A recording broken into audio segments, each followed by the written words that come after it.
Guys ఈ వీడియోలో మనం డేటాబేస్ అంటే ఏంటి అండ్ ఒక అప్లికేషన్కి డేటాబేస్ అనేది ఎందుకు ఇంపార్టెంటో తెలుసుకుందాం. So welcome to day 5 of our software engineering series.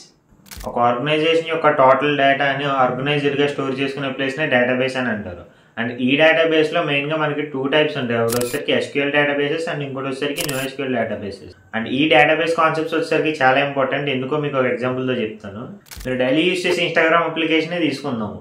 మనం ఈ ఇన్స్టాగ్రామ్ అప్లికేషన్లో ఫొటోస్ అండ్ వీడియోస్ని పోస్ట్ చేసుకోవచ్చు. అండ్ ఆ ఫొటోస్ అండ్ వీడియోస్ వచ్చేసరికి ఇన్స్టాగ్రామ్ డేటాబేస్లో సేవ్ అవుతాయి. ఒకవేళ ఆ ఇన్స్టాగ్రామ్ అప్లికేషన్కే డేటాబేస్ లేకపోతే మీరు పోస్ట్ చేసిన ఫొటోస్ అండ్ వీడియోస్ సేవ్ అవ్వవు. అండ్ ఆల్సో మీరు ఇన్స్టాగ్రామ్ అప్లికేషన్ ఓపెన్ చేసిన ప్రతిసారి మీరు ఒక కొత్త అకౌంట్ క్రియేట్ చేసుకోవాల్సి ఉంటుంది. ఎందుకంటే మీరు పోస్ట్ చేసిన ఫొటోస్ అండ్ వీడియోసే కాకుండా మీరు క్రియేట్ చేసుకున్న అకౌంట్ నేమ్, మీ పాస్వర్డ్, అంతేందుకు మీరు ఏ వీడియో కన్నా లైక్ కొడితే ఆ లైక్ కూడా ఇన్స్టాగ్రామ్ డేటాబేస్లోనే స్టోర్ అవుతుంది. ఒకవేళ ఈ డేటాబేస్ అనే కాన్సెప్టే లేకపోతే అప్లికేషన్లో మీ డీటెయిల్స్ ఏవి సేవ్ అవ్వవు. సో అలాంటి అప్లికేషన్ మీరు యూజ్ చేస్తారా? ఖచ్చితంగా ఎవరు యూజ్ చేయరు. సో యూజ్ చేయకపోతే యూజర్స్ పోతే కంపెనీకి కూడా లాస్ అవుతుంది.